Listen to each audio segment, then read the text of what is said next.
सत श्री अकाल जी, की हाल चाल सारिਆਂ ਦੇ जी। होप तुसी सारे ठीक ठाक हो गए, मैं बिल्कुल ठीक ठाक हाँ। तो दोस्तों, first of all thank you ਤੁਹਾਡੇ ਮਾਣ ਸਤਿਕਾਰ और प्यार का जिन्ना तुसी प्यार सत्कार मेरी वीडियोज़ में दे रहे हो, मान दे रहे हो, ਤੁਹਾਡਾ बहुत शुक्रगुजार है। जैसा कि आप सभी लोग जानते हैं कि कुछ टाइम पहले मैं रशिया होके आया हूँ और रशिया की जो मेरी सीरीज़ है उसको जितना प्यार आप लोगों ने दिया है, मान दिया है, थैंक यू सो मच है आप सभी लोगों का। आज मैं आपके रूबरू इसलिए हुआ हूँ कि मैं आपके साथ डिस्कस करने वाला हूँ अपने रशिया ट्रिप का टोटल एक्सपेंस, कि मेरा जो रशिया का जो टोटल खर्चा है वो कितना हुआ है, कैसे हुआ है और उसमें मुझे क्या क्या करना पड़ा है और कहाँ से मैंने किया और कैसे किया है दोस्तों। तो अगर हम वीडियो को स्टार्ट करें बिना कोई टाइम ख़राब किए, तो सबसे पहले जो बात आती है वो होता है वीज़ा। तो दोस्तों वीज़ा जो है, वीज़ा का इनविटेशन लेटर जो है वो मैंने खुद अप्लाई किया था। उसके लिए मैंने वीडियो भी बनाया हुआ है, आप चाहें तो उसको आई बटन पे जाके चेक कर सकते हैं। और उसके अलावा अगर आप लोगों ने, किसी मेरे भाई ने रशिया सीरीज़ नहीं देखी है तो प्लीज़ वो भी आप देख लीजिए। अगर आपको अच्छे लगे लाइक शेयर और सब्सक्राइब भी कर दीजिएगा। तो मैं आपसे बात कर रहा था कि रशिया का सबसे जो पहला प्रोसीजर है वो है वीज़ा।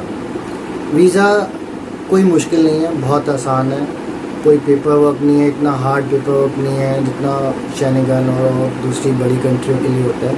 नॉर्मल है और दे भी रहा है अभी सबको। ये मैं आपको बता रहा हूँ जब पेंडेमिक चल रहा है, कोरोना चल रहा है, उस बीच की मैंने रशिया का जो ट्रिप प्लान किया था, ये मैंने प्लान किया था फरवरी में। मगर फरवरी करते कुछ लॉकडाउन, कुछ टिकट्स वगैरह देखते देखते मुझे मार्च आ गया। और मार्च के अंदर मैंने प्लान किया कि मैं अप्रैल के अंदर जो है अप्रैल लास्ट में इसको प्लान करके मैं रशिया जाऊँगा। तो सर मैंने मार्च के महीने में अपना जो है वीज़ा अप्लाई किया था। वीज़ा का जो प्राइस है उस टाइम 4 से 4,500 रुपये इंक्रीज़ हो चुका था, इंक्लूडिंग VFS फीस और वीज़ा फीस मिला के 4,500 रुपये जो इंक्रीज़ हुए थे, उस हिसाब से मुझे ये वीज़ा पड़ गया था 11,500 कुछ रुपये का।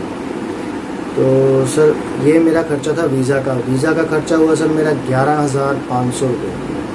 उसके बाद आ जाता हूँ सर मैं फ़्लाइट्स पे। जब मैंने वही बता रहा हूँ कि फरवरी में प्लान किया था, तब मेरी जो फ़्लाइट्स आ रही थी वो 32,000 के आसपास की आ रही थी। अब पुरानी वीडियोस देखो तो 19, 20, 22, 25 इस तरह के तरीके से फ़्लाइट्स जो हैं वो अप डाउन आपको मिल रही थी। मगर जब मैंने प्लान किया था फरवरी 2021 के अंदर, तब ये 28 से 32 के बीच में आ रही थी। मगर मैंने मार्च के अंदर अपना वीज़ा अप्लाई किया और इन बिटवीन एक महीने के अंदर मुझे जो है वो फ़्लाइट इंक्रीज़ हो गई 10,000 के करीब, 12,000 के करीब, और मुझे फ़्लाइट मिली 42,000 कुछ रुपये की। तो अगर मैं राउंड फिगर लगा के चलूँ तो 42,000 की मेरी फ़्लाइट हुई, 11,500 रुपये का मेरा वीज़ा हुआ। तो ये तो दो चीज़ें होती हैं मेन खर्चा हो जाता है। उसके बाद एक बात करते हैं एकोमेंडेशन की। एकोमेंडेशन से पहले मैं आपको एक चीज़ और बता दूँ, मैंने इंश्योरेंस भी करवाया था। इंश्योरेंस मुझे पड़ा था 900 रुपये का, जो मैंने रिलायंस का करवाया था। फिर मैंने 800 रुपये का कोविड टेस्ट करवाया था जब यहाँ से हम लोग गए थे। ठीक है जी। उसके बाद मैं बात करता हूँ अकोमोडेशन की। मैंने वहाँ पे अपना जो हॉस्टल है वो विद ब्रेकफास्ट लिया था। वो मेरे को पड़ गया था 2240 रुपये, आप 2300 रुपये का लगा लीजिए। 2300 रुपये का मुझे जो है वो 4 दिन का हॉस्टल पड़ गया था मॉस्को में। अब उसके बाद अगर मैं बात करूँ 4 दिन में सेंट पीटर्सबर्ग भी गया। वहाँ पे मेरा जो है ज़्यादा हॉस्टल जो है ज़्यादा हाईफाई नहीं था, बहुत ही साधारण सा हॉस्टल था। अगर आप देखना चाहें तो मेरी उस पर भी एक वीडियो है, आप मेरे हॉस्टल की जो वीडियोज़ हैं उसको देखने के लिए आई बटन पर भी क्लिक कर सकते हैं। वहाँ का जो मेरा टोटल था करीबन 900 रुपये के आसपास थे 4 दिन के। 4 दिन का जो मेरा हॉस्टल था सेंट पीटर्सबर्ग का वो 900 रुपये का था। और उसके अलावा रह गया मेरा खाना पीना और घूमना। मतलब पीना क्या था वहाँ पे, पीना तो कुछ भी नहीं था, मगर खाना और घूमना मेट्रो कार्ड बनवाया था 50 रुपये का मेट्रो कार्ड। उसके बाद आप उसके अंदर जितने मर्जी का रिचार्ज करवाइए, आप एक डेस्टिनेशन एक स्टेशन जाइए या 1 से 10 स्टेशन जाइए। अगर आपने उसको एक बारी वहाँ पे पंच कर दिया और वापसी आते हुए पंच करेंगे तो आपको 42 रुपीज़ कटेंगे, चाहे आप वहीं से वापस आ जाए। तो ये आपका ट्रैवलिंग है। टैक्सी वहाँ पे बहुत महंगी पड़ती थी। जिस दिन मैं पहुँचा मैंने सिर्फ उस दिन टैक्सी की थी, उसके बाद मैंने टैक्सी नहीं की। मैं जब यहाँ से मॉस्को से एयरपोर्ट, सेंट पीटर्सबर्ग से मॉस्को आया, मॉस्को से जब एयरपोर्ट गया तब भी मैंने मेट्रो और ट्रेन में ही ट्रैवल किया था। अब मेट्रो हो गई। खाना वेजिटेरियन के लिए थोड़ा सा एक्सपेंसिव है, नॉन वेज वालों के लिए बढ़िया है कुछ भी खा सकते हो।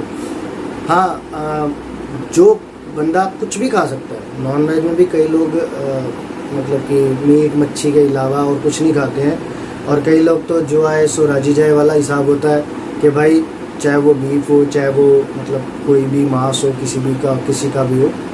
मतलब मैं सबकी बात कर रहा हूँ कि कुछ लोग खा लेते हैं, सब नहीं खा पाते। तो वहाँ पे भी ये चीज़ देखनी पड़ती है कि आप वहाँ पे जो मांस मच्छी है वो किस तरीके से लेते हैं और किस तरीके से खाते हैं। मतलब कि वहाँ पे सब कुछ मिलता है। तो वेजिटेरियन के लिए थोड़ा सा महंगा हो जाता है और नॉन वेजिटेरियन के लिए थोड़ा सा सस्ता है वहाँ पे। हम लोगों ने ज़्यादातर वेज ही खाया था, 90% कह सकते हो वेज खाया था, क्योंकि हमें मालूम नहीं था। हम लोगों ने एक बारी ले लिया था और उसके अंदर नॉन वेज आ गया था, तो उसके बाद से अब वेजिटेरियन के अंदर हम लोगों ने क्या खाया, सवेरे चाय, ब्रेकफास्ट के अंदर वो कॉर्नफ्लेक्स वगैरह, दूध, चाय वगैरह दे देते थे, हम उसी में सही से सेट हो जाते थे। इतना ज़्यादा लंबा चौड़ा मेरा कोई खर्चा नहीं हुआ खाने का। करीबन अगर मैं हिसाब लगाऊं तो पर पर्सन 500 रुपये का आप लगा लीजिए। 500 रुपये का खर्चा जो है मेरा खाने का था पूरे दिन का, 3 टाइम का, 2 टाइम का। 500 भी मैं आपको ज़्यादा बता रहा हूँ, कम होगा, 400 के आसपास होगा, जिसमें हम फ्रूट्स ज़्यादा खाते थे, दूध, चाय और कुछ भी वेजिटेरियन मिल जाता था। बर्गर के अंदर कुछ आलू वाला, पनीर वाला मिल गया तो वो खा लिया। इस हिसाब से हम लोगों ने जो है अपना वेजिटेरियन के हिसाब से जो है मील जो हमने ले लिया था। तो अब वीज़ा हो गया, फ़्लाइट्स हो गई, एकोमोडेशन हो गया, फूड हो गया। तो सर ये मेरा टोटल जो यहाँ पे खर्चा आ गया था, मेरा टोटल खर्चा आ गया था 70,000 रुपये। अगर मैं सब चीज़ों को कन्वर्ट मतलब कैलकुलेट करूँ तो मेरा 70,000 रुपये लग गया था। जब ये मैंने टूर प्लान किया था फरवरी में तो मेरा बजट था 50,000 रुपये का, लेकिन वीज़ा के 4,000 रुपये बढ़ गए, फ़्लाइट्स के 10,000 रुपये बढ़ गए। उसके बाद मैं सेंट पीटर्सबर्ग में 1 दिन के लिए पॉजिटिव हो गया था, तो मुझे 2 बार ही वहाँ पे कोविड टेस्ट कराना पड़ा। फिर वहाँ पे मुझे एक ट्रेन छोड़नी पड़ी अपनी जो मेरी बुक हुई थी। फिर दोबारा कोविड का टेस्ट की रिपोर्ट आने के बाद मुझे दोबारा वो ट्रेन बुक करा के सेंट पीटर्सबर्ग से मॉस्को आना पड़ा। मॉस्को आने के बाद मुझे एक और ट्रेन बुक करानी थी जिसे हम एरो एक्सप्रेस कहते हैं, जो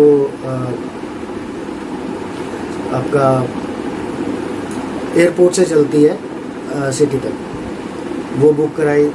इतना सब करते करते मेरा जो बजट था वो 50,000 से खींच के 20,000 रुपये बढ़ गया और 70,000 रुपये मेरा टोटल खर्चा जो है वो मेरा पूरे रशिया ट्रिप का आया।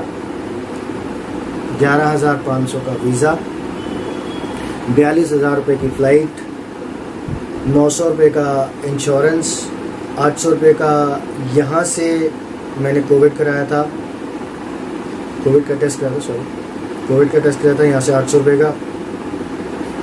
Accommodation, food, Covid test, train, metro, खाना पीना, सब कुछ मिला के बाकी एक्सपेंस मेरा 15,000 रुपये लगा।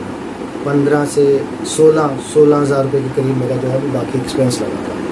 तो अगर मैं इन सबको टोटल करता हूँ तो मैं एक राउंड फिगर निकाल रहा हूँ कि राउंड फिगर में मेरे 70,000 रुपये के आसपास जो है वो मेरा खर्चा आया। 70,000 रुपये में मेरी जो है वो 3 की रशिया की ट्रिप हुई थी। और उसके बाद मैं वापस आ गया। अब दोबारा प्लान कर रहा हूँ कहीं और जाने का, देखता हूँ कहाँ जाना है। जहाँ भी जाऊँगा मैं आपको अपने साथ रखूँगा। Thank you so much.